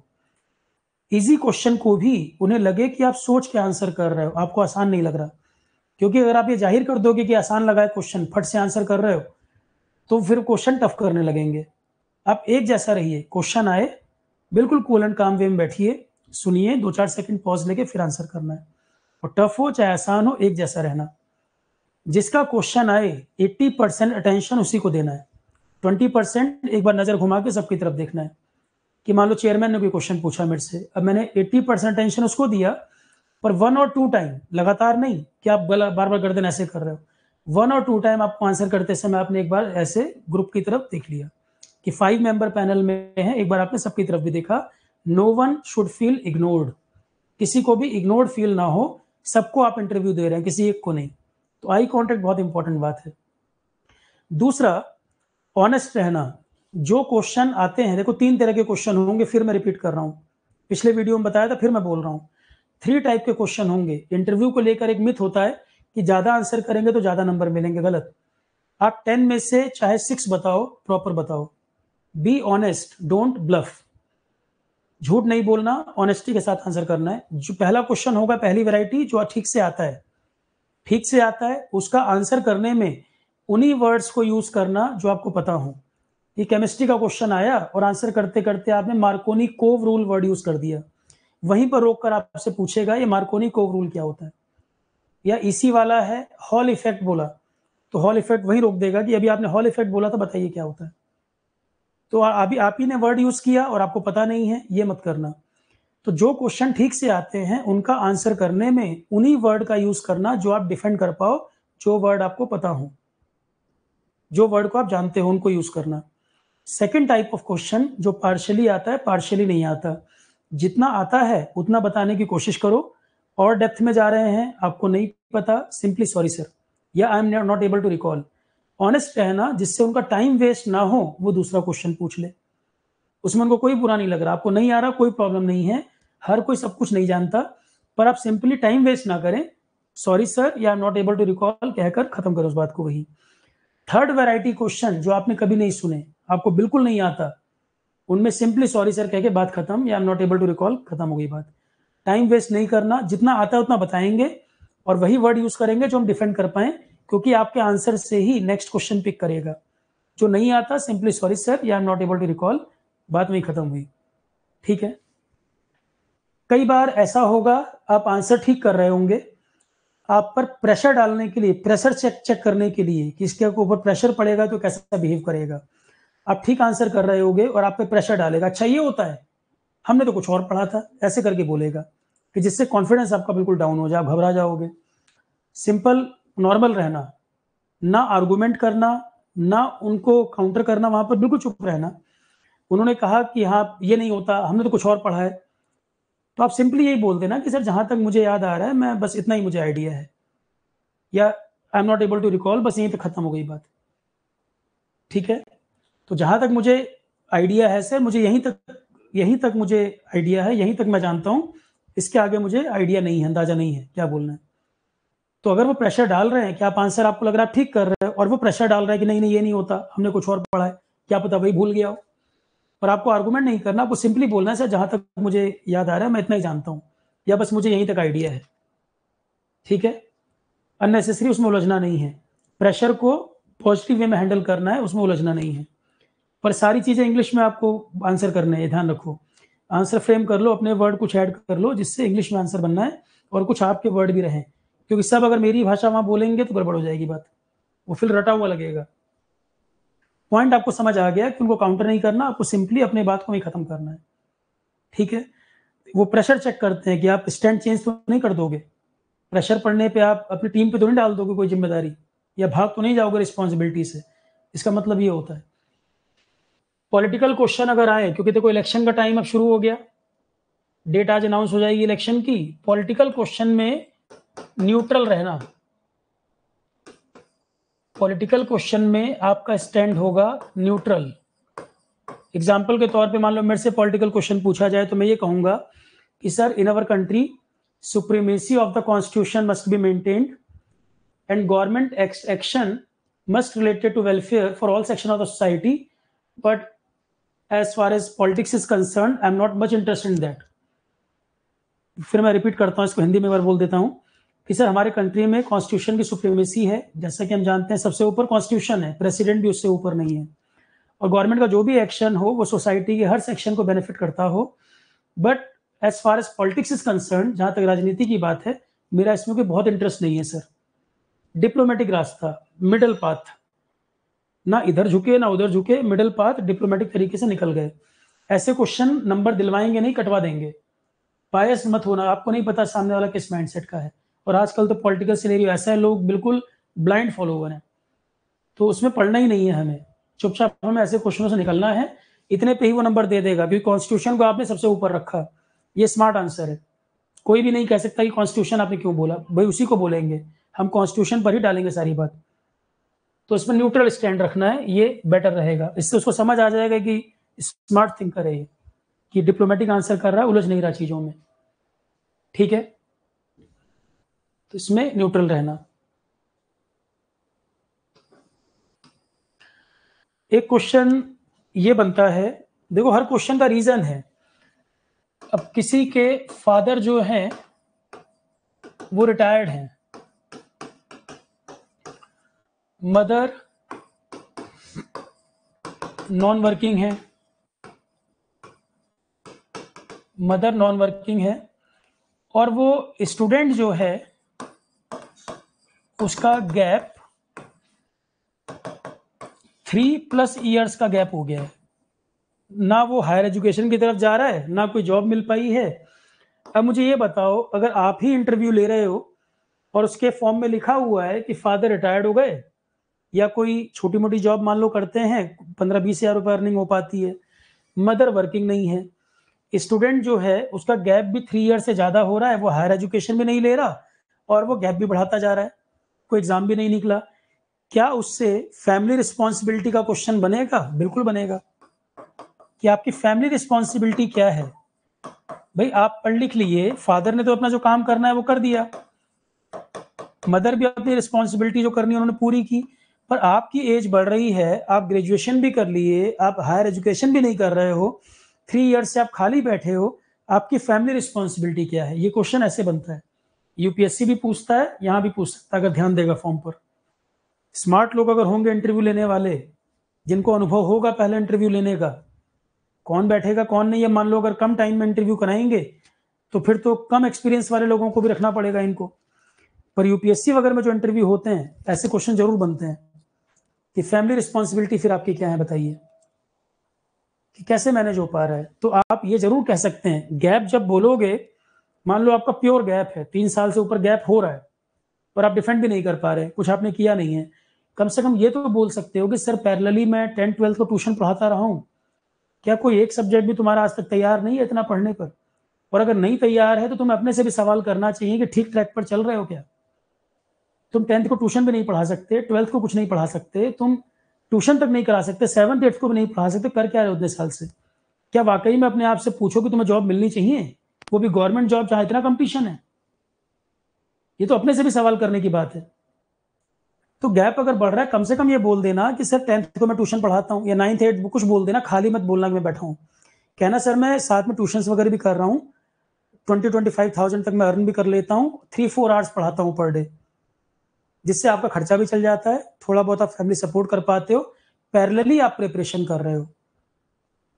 क्योंकि आप ये कहोगे मैं गवर्नमेंट जॉब की तैयारी कर रहा हूं, तो खाली बैठकर तैयारी कर रहा हूं 3 साल 5 साल से कोई मतलब नहीं है, क्योंकि 3 ईयर से ज्यादा अगर गैप हो चुका है तो तुम 20 आवर्स घर में बैठ के पढ़ नहीं रहे होगे, हार्डली 2 घंटे भी नहीं पढ़ रहे होगे, मैक्सिमम टाइम दिमाग में निगेटिविटी आती होगी, पढ़ाई कम हो रही होगी। जिनका भी 3 ईयर से ज्यादा गैप हो रहा है, अपने आप से पूछिए कि फर्स्ट ईयर तैयारी में जितना टाइम दिए होगे पढ़ने में, क्या उतना टाइम अब दे पाते हो? मैक्सिमम टाइम दिमाग में निगेटिविटी रहती है, मैं सही कर रहा हूँ गलत कर रहा हूँ, मेरा क्या होगा, यही चलता रहता है। तो कम से कम ये बोल देना कि साथ में मैं को ट्यूशन वगैरह करता हूँ, और नहीं कर रहे हो तो करो, खाली मत बैठो, चाहे हायर एजुकेशन की तरफ चले जाओ या ट्यूशन करो, कुछ करो, पूरी तरह खाली मत बैठो, क्योंकि निगेटिविटी दिमाग में आती जाएगी। खाली नहीं बैठना, बार बार मना करता हूं मैं। अभी जब मैं टेलीफोनिक इंटरेक्शन बच्चों से कर रहा हूं लगातार, लगभग 200 के आसपास इंटरेक्शन मैंने किए होंगे पिछले 1.5 मंथ में, और जो बात मैं हमेशा बोलता हूं कि बच्चों का करियर जो खराब हो रहा है उसमें एक बहुत बड़ा रोल कोचिंग का है। कुछ लोगों को सरप्राइजिंग लग रहा होगा कि सर बिल्कुल स्ट्रेट फॉरवर्ड कह रहे हैं, कोचिंग का बहुत बड़ा रोल है। एक तो उन बच्चों की बेवकूफ़ी, अवेयर ना होना और अपने आप को इवेल्युएट ना करना, और दूसरा कोचिंग। कोचिंग ने एक ऐसा ट्रैप बनाया हुआ है चारों तरफ कि वो बच्चे उससे निकल नहीं पा रहे। जो इमोशनली स्ट्रांग हैं, प्रैक्टिकल हैं, वो उस ट्रैप गेम से बाहर आ चुके हैं, पर जो इमोशनली वीक हैं या सपने में खोए हुए हैं या एक सूडो होप लेके बैठे हैं, वो इस ट्रैप गेम से बाहर नहीं निकल पा रहे, और कब 4 साल 5 साल लग गए उनको पता भी नहीं चल रहा। कोचिंग के बड़े बड़े होर्डिंग, बड़े बड़े बोर्ड देख के, और आपको पता भी नहीं है वो जो बोर्ड लगे हैं वो बच्चे वहां पढ़े भी है कि नहीं, क्योंकि वही बोर्ड 4 इंस्टीट्यूट में और लगे हुए हैं, और वो बोर्ड जो सेलेक्ट हुए वो दिख रहे हैं, जो सेलेक्ट नहीं हुए वो नजर नहीं आ रहा। जो बच्चे 4 साल 3 साल 5 साल तैयारी में लगा चुके हैं, उनको नहीं समझ आ रहा क्या करना है। वो कोचिंग उनके नाम तो पब्लिश नहीं करती जो बेचारे सेलेक्ट नहीं हुए, और उनका गैप बढ़ता जा रहा है। अब जवाबदेही किसकी है? मैंने हमेशा बोला है, कम से कम 15 मिनट लाइट बंद करके रूम में बैठा करो। ये तुमको इंटरव्यू में भी फायदा करेगा, पर्सनल लाइफ में डिसीजन लेने में फायदा करेगा, स्ट्रेस वगैरह तुम्हारा खत्म करेगा कि तुम्हें दूसरे से पूछना पड़ता है, तुम्हें खुद जवाब मिलेंगे। 10-15 मिनट रूम लाइट बंद करके, बिल्कुल शांत, जहां कोई शोर ना हो। दिन भर शोर से घिरे हुए हो, गैजेट से घिरे हुए हो, हटाओ इनको आधे घंटे के लिए, 15 मिनट के लिए। सारे गैजेट को अलग रखो, लाइट बंद करो, 10 मिनट 15 मिनट रूम में सिर्फ आंख बंद करके बैठो, और अपने आप से सवाल करो कि लाइफ में कहाँ कहाँ मैं सही डिसीजन ले रहा हूँ, क्या मैं गलती कर रहा हूँ। 2 साल 3 साल से ऊपर गैप जा रहा है, क्या मुझे मास्टर्स कर लेना चाहिए? क्या मुझे कोई जॉब नहीं मिल रही है, पीएचडी कर लेना चाहिए? क्या मुझे ऑफ कैंपस सीवी डाल देने चाहिए अगर कोई अपॉर्चुनिटी मिल सकती है? क्या मैं अपने फ्रेंड वगैरह से बात करके कहीं अप्लाई कर सकता हूँ अगर कहीं अपॉर्चुनिटी है? या अगर मुझे प्रिपरेशन करनी ही है, क्या साइड में ट्यूशन पढ़ा लूँ? ये सब सवाल अपने आप से करने हैं, उनका जवाब आपको मिलेंगे। क्योंकि बहुत सारे बच्चे मुझे दिख रहे हैं, 4 साल गैप हो गया है सर, 5 साल गैप हो गया। मैं पूछता हूँ क्यों कर लिया तुमने, तो फिर बताते हैं सर मैंने उस साल में कोचिंग की थी, 18 में 19 में, और कुछ एग्जाम के क्लोज पहुंचा हूं, मुझे लगा ये हो जाएगा। मैंने हमेशा बोला है पहले साल तैयारी करो, नहीं हुआ दूसरा अटेम्प्ट दो। 2 अटेम्प्ट देने के बाद अगर आप किसी भी एग्जाम, जितने एग्जाम आपने दिए उसके 5% रेंज में अगर रह रहे हो सेलेक्ट ना हो पाने में, 2 नंबर 3 नंबर, पहली बार दिया नहीं हुआ, दूसरी बार दिया 5% की रेंज में रह गए, 5-10 नंबर से रह गए, तो थर्ड अटेम्प्ट दो। पर थर्ड अटेम्प्ट जब दो, साथ में मास्टर्स या पीएचडी या कोई जॉब या ट्यूशन कुछ करते हुए, खाली बैठकर नहीं। थर्ड अटेम्प्ट देना है तो पूरी तरह खाली बैठकर नहीं, कुछ ना कुछ साइड में चलता जाए, ताकि एक अल्टरनेट आपके लिए तैयार हो, उसके साथ तैयारी आप कर पाएंगे। क्योंकि थर्ड ईयर तैयारी करने में आप 24 घंटे नहीं पढ़ने वाले, 18 घंटे नहीं पढ़ने वाले। आप पहले दूसरे साल की तुलना में भी कम पढ़ोगे तीसरे साल में। शुरू में लगता है कि मैं इस बार और मेहनत करूंगा, 2-4 महीने के बाद प्रोडक्टिविटी कम होती जाती है। हाँ, साइड में अगर कुछ काम करोगे, बाकी जितना टाइम बचेगा उतने टाइम में मेहनत से पढ़ाई कर लोगे। पूरा फ्री रहोगे तो प्रोडक्टिविटी कम आएगी, कुछ काम करोगे तो भी उतना ही पढ़ोगे, खाली बैठोगे तो भी उतना ही पढ़ोगे। कहना ये चाह रहा हूँ, तो बेटर है कुछ काम करते हुए पढ़ो, खाली बैठ के नहीं, अगर गैप का तीसरा साल से ऊपर जा रहा है तो। पॉइंट समझ आ गया? सभी के लिए मैंने पॉइंट इसमें रखे। जॉब वाले जो लोग हैं और एग्जाम की तैयारी कर रहे हैं, जॉब के साथ 4 घंटे अगर रेगुलर दे सकते हो, कंसिस्टेंसी। जॉब के साथ अगर कोई तैयारी कर रहा है, सबसे इंपॉर्टेंट बात है कंसिस्टेंसी, कि जॉब के साथ 4 घंटे रेगुलर अगर पढ़ सकते हो तो तैयारी सही चल रही है, नहीं तो फिर नहीं। और छुट्टी के दिन ज्यादा पढ़ो, जॉब वालों के लिए ये है। और एग्जाम के पहले 2 महीना उनको छुट्टी लेनी पड़ेगी, चाहे सैलरी उस समय मिले ना मिले, मेडिकल सब लगाओ। जॉब के साथ तैयारी हो सकती है 4 घंटे रेगुलर, छुट्टी के दिन ज्यादा, और एग्जाम के 2 महीने पहले पूरा गैप, क्योंकि सारी चीजों को समराइज करना पड़ेगा, रिवाइज करना पड़ेगा। ठीक है, तो ये सब पॉइंट हो गए किस तरह से आपको आगे बढ़ना है। अब जिसका जो सवाल है वो पूछ लीजिए, जिसका जो क्वेश्चन है वो पूछिए। फैमिली रिस्पॉन्सिबिलिटी का क्वेश्चन आए, किसी के बड़े भाई बहन है, तो वो ये भी कह सकता है कि सर वो अर्निंग है, वो फैमिली को सपोर्ट करते हैं, या फैमिली मुझे, क्योंकि गैप ईयर बढ़ रहा है और आप कुछ नहीं कर रहे, तो आप ये बोलना मैं साइड में ट्यूशन पढ़ाता हूँ, और फैमिली मुझे इंकरेज करती है तैयारी के लिए, प्लस ट्यूशन वगैरह जो मैं करता हूँ उससे मैं जो अर्न करता हूँ मेरी स्टडीज उससे चल पा रही है, कि फैमिली के लिए मैं लाइबिलिटी नहीं हूँ। फैमिली को अगर कुछ दे नहीं पा रहे हो तो फैमिली से कुछ ले भी नहीं रहे हो, लाइबिलिटी नहीं हूँ फैमिली के लिए। इस तरह से आंसर करना है कि मैं साइड में ट्यूशन पढ़ा रहा हूँ और मैं तैयारी भी कर रहा हूँ। बड़े भाई या सिस्टर जो है वो भी अर्निंग है फैमिली में, वो भी कुछ सपोर्ट करते हैं और आपको इनकरेज करते हैं पढ़ने के लिए, क्योंकि फैमिली आपके लिए बहुत बड़ी स्ट्रेंथ है। फैमिली आपको सपोर्ट कर रही है और साइड में आप भी कुछ काम कर रहे हैं। गैप को इस तरह से को जस्टिफाई करना, 4-5 साल गैप जहां पर है। अब किसी का कोई क्वेश्चन है तो वो पूछ लीजिए। टेलीफोनिक इंटरेक्शन अभी कंटिन्यू चलेंगे, लाइव सेशन बीच बीच में अब कंटिन्यू होंगे। रिजल्ट जैसे ही आ जाएगा, करंट 1-2 क्लास करानी है वो हम करेंगे इसमें। बाकी टेलीफोनिक इंटरेक्शन चल रहे हैं, लाइव सेशन ज़्यादा इसीलिए भी नहीं हो रहे हैं। वो एक बार पूरा हो जाएगा फिर लाइव सेशन जो जो करना है वो पूरा। आईपी ऑलरेडी करा चुका हूँ मैं, आईपी ऑलरेडी कंप्लीट है। ब्रांच वाला आप रेडी करिए। इलेक्ट्रल बॉन्ड वगैरह पढ़ाना है अमित, करंट में एक ही बार मैं शुरू करूंगा सारी बातें फिर बताऊंगा। इलेक्ट्रल बॉन्ड लीगल तरीके से जो पैसा है, क्योंकि सभी पार्टियों को मिला होगा, रूलिंग पार्टी को ज़्यादा मिलता है, कोई भी पार्टी रूलिंग होती है उनको ज़्यादा मिलता है। तो इलेक्ट्रल बॉन्ड एक लीगल तरीका निकाल लिया पैसे की, एक तरह से कहो कलेक्शन के लिए, क्योंकि खुद ही रूल बना के तरीका निकाला गया पर जस्टिफाइड तो नहीं है। कई सारे आप एग्जाम्पल देखेंगे, ईडी सीबीआई उनकी रेड हो रही है तो कुछ दिन बाद इलेक्ट्रल बॉन्ड खरीद लिया कंपनी ने। और शेयर मार्केट वगैरह में जितनी कंपनी है, मेन बहुत सारी कंपनियों ने खरीदे हैं, लगभग कंपनियों ने खरीदे हैं। तो सुप्रीम कोर्ट, क्योंकि अगर नॉर्मल सी बात होती सुप्रीम कोर्ट इतना स्ट्रिक्ट नहीं होता इसके ऊपर, पर ये लीगल तरीके से कर दिया गया कि गवर्नमेंट ही पावर में है, अपने हिसाब से बनाया हुआ रूल है, इसको लीगल कर दिया सिस्टम को। तो इसके ऊपर बात करेंगे क्योंकि न्यूज में चल रहा है। हालांकि हो सकता है कि इंटरव्यू पूछने वाला भी इस क्वेश्चन से बचे, हो सकता है कि कोई इंटरव्यू लेने वाला भी इस क्वेश्चन से बचे, पर पढ़ाना तो पड़ेगा, करंट में चल रहा है तो पढ़ाना तो पड़ेगा। अब सामने वाला जो इंटरव्यू ले रहा है वो किसी और पार्टी का सपोर्टर हो, क्या पता वो रेस कर दे क्वेश्चन, बताओ तुम्हारा क्या ओपिनियन है, तो बता के मैं भेजूंगा सारी चीजें, उसकी चिंता भी ना करो।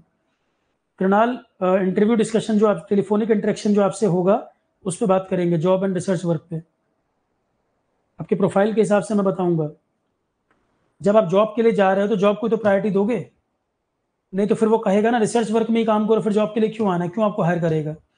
जिस चीज़ के लिए जा रहे हो आप उसको प्रायोरिटी नहीं दोगे तो आपको बोलेगा रिसर्च ही करो, जॉब के लिए क्यों आ रहे हैं।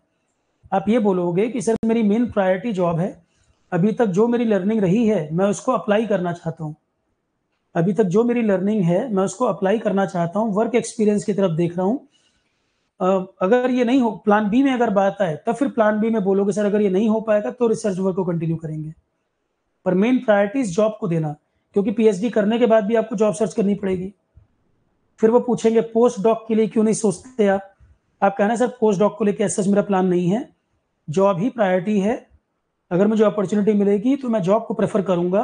फिर वो कहेंगे कि आपको जो स्टाइपेंड वगैरह मिला आपने गवर्नमेंट रिसोर्सेज का मिसयूज किया, तो आप इसमें ये कह देना कि सर प्रोफेसर हमारे अच्छे हैं, उन्होंने खुद भी कह रखा है कि जॉब अपॉर्चुनिटी मिले जॉब ज्वाइन करना, और आगे जाकर ऑर्गेनाइजेशन से परमिशन लेकर मैं कंटिन्यू करना चाहूंगा अगर अपॉर्चुनिटी मिलेगी। कई ऑर्गेनाइजेशन भी आपको मौका देती है पीएचडी वगैरह के लिए, तो जितना आपने काम कर लिया वो ठीक है, तो आपके प्रोफेसर भी अच्छे हैं, और आपको ऑर्गेनाइजेशन अगर अलाउ करेगी तो ऑर्गेनाइजेशन से परमिशन लेकर मैं कंटिन्यू करूंगा अपनी पीएचडी। अगर वो अलाउ नहीं करेगी ऑर्गेनाइजेशन तो मैं जॉब को ही प्रायोरिटी दूंगा, जैसा ऑर्गेनाइजेशन कहेगी वैसा करूंगा, जिसके लिए जा रहे हैं उसको प्रायोरिटी देना है। आपके स्टेट वगैरह जहां से आप बिलोंग करते हैं, अमित कुमार सिंह, आपका डिस्ट्रिक्ट या आपके स्टेट से किसी प्रोडक्ट को जो जीआई टैग मिला हो वो देखना है, और आपके डिस्ट्रिक्ट या स्टेट के बारे में कोई इंपॉर्टेंट चीज है वो आपको पता होना चाहिए। इंटरव्यू जब शुरू करते हैं तो वो पूछ लेते हैं, मान लो एक स्टूडेंट का नाम है कृणाल या अनग, तो जिनके नाम थोड़े यूनिक से हैं उनके नेम का मीनिंग भी याद रखना है। जिनका नेम थोड़ा सा यूनिक है, जैसे मान लो अमित है, इनसे नाम का मीनिंग नहीं पूछेगा। कृणाल है, अनग है, ऐसे कोई नेम है उनसे मीनिंग पूछ लेगा, आपके नेम का मीनिंग बताइए। वो इंटरेक्शन शुरू करते समय पूछते हैं। जिस डिस्ट्रिक्ट से आप आते हैं वहां कोई इंपॉर्टेंट चीज है तो बताइए, कोई टूरिस्ट प्लेस है या कोई इंपॉर्टेंट प्रोडक्ट है वहां का वो बताइए, या किसी प्रोडक्ट को जीआई टैग मिला हो वो बताइए। एक स्कीम भी है ना, डीपीआईआईटी का ही है वो, one district one product, one district one product, हर डिस्ट्रिक्ट से एक प्रोडक्ट को प्रमोट करना। तो ओडी ओपी के तहत क्या आपके डिस्ट्रिक्ट का भी कोई प्रोडक्ट है जो गवर्नमेंट प्रमोट कर रही है? वन डिस्ट्रिक्ट वन प्रोडक्ट, ये पढ़ना है। One district one product DPIIT के अंतर्गत ही है प्रोग्राम, कि आपके डिस्ट्रिक्ट का भी कोई प्रोडक्ट है जो गवर्नमेंट प्रमोट कर रही है, या किसी को जीआई टैग मिला हो, या कोई पॉपुलर चीज आपके यहाँ पर है, मतलब जहां के आप रहने वाले हैं उसके बारे में कोई इंपॉर्टेंट बात। मैकेनिकल इंजीनियरिंग में continuously decrease enrollment new student engineering college, reason पूछ सकते हैं क्या? ये तो आप बताओगे हमें तब जानेंगे। कंटिन्यूसली डिक्रीज इन एनरोलमेंट तो वो सिर्फ मैकेनिकल में क्यों है, ओवरऑल ही कम हो रहा है। इंजीनियरिंग इनरोलमेंट जो है, जो एडमिशन्स हैं, वो तो ओवरऑल ही कॉलेजेस में कम हो रहे हैं, सिर्फ मैकेनिकल में थोड़ी। रीजन पूछे तो रीजन आप यही बोल सकते हो कि सर वैकेंसीज वगैरह काफी कम हो गई हैं, आप उसमें यही बोलोगे। सीएसआईटी में जॉब, प्राइवेट जॉब वगैरह इजीली मिल जाती है लोगों को, और मैकेनिकल में, प्राइवेट में उतनी अच्छी अपॉर्चुनिटीज नहीं है, और गवर्नमेंट में भी वैकेंसीज बहुत कम हो चुकी हैं, तो इसी वजह से एनरोलमेंट कम हो रहे हैं। रीजन यही दोगे जो है एक्चुअल में। ये रीजन ऐसा तो नहीं है ना जो खाली आप जानते हो। अगर वो ये सवाल पूछेंगे तो रीजन उनको पता है कि कैंपस प्लेसमेंट जो होते हैं वहाँ सीएसआईटी कंपनी ज्यादा आती हैं, तो मैकेनिकल वहां भी मौका नहीं मिल पा रहा। ऑफ कैंपस भी ज्यादा रिक्रूटमेंट नहीं हो पा रहे, होते भी है तो बहुत छोटी जॉब मिलती है, सैलरी नहीं होती ज्यादा। और गवर्नमेंट में रिक्रूटमेंट में भी लगातार कम हो गई है मैकेनिकल की सीटें। सिविल में कैंपस प्लेसमेंट में कम आती हैं, पर गवर्नमेंट वैकेंसीज काफी हैं। मैकेनिकल में दोनों जगह डाउन है, तो रीजन उनको ऑलरेडी मालूम है, यही वो सुनना चाहेंगे, उनको पता भी है ये चीज। मार्च में जिन्होंने कोर्स लिया है, टेलीफोनिक इंटरेक्शन वैभव रेगुलर चल रहे हैं, मैंने बताया एक इंटरेक्शन में 30 से 40 मिनट लगता है, और एक दिन में 10-12 से ऊपर नहीं हो पाते। तो मार्च में ही एनरोल किए और 15 दिन में ही आफत नहीं आ गई ना यार, थोड़ा वेट कर लो। फरवरी वाले बच्चे भी हैं अभी, जनवरी फरवरी मार्च काफी एनरोलमेंट, काफी डिस्कशन कर चुका हूँ, 2-4 दिन में एक एक करके सब हो जाएंगे। पर एक साथ सारे के सारे बोलने लगेंगे तो कैसे हो पाएगा। मैं डेली पूछ रहा हूँ कौन किस समय अवेलेबल है, इंटरेक्शन डेली हो रहा है। एक पर्सन को इतना इंटरेक्शन करना है तो समय लगेगा। इवन लाइव क्लास भी इस चक्कर में नहीं हो पा रही है, पूरा टाइम सीजीपीटीएम को दे रहा हूं मैं, क्योंकि लास्ट स्टेज है सिलेक्शन हो जाए। जो दूसरे कोर्स हैं जब उनके इंटरव्यू की डेट आएगी तो उनके लिए भी करना पड़ेगा। मोटिव हमारा सिलेक्शन तक के लिए एफर्ट करना है, सिर्फ प्री और मेंस करना नहीं। तो हर बच्चे को प्रॉपर समय दे रहा हूं मैं, हड़बड़ी नहीं करनी है। फिलहाल मैंने जितनी चीजें बताई हैं वैभव, वो सब प्रैक्टिस आप करते रहिए, कम नहीं है काम आपके एंड पर जो मैंने बताया है। कोई और क्वेश्चन किसी का, एंड करे सेशन। कोई और क्वेश्चन हो किसी का, पूछ लीजिए।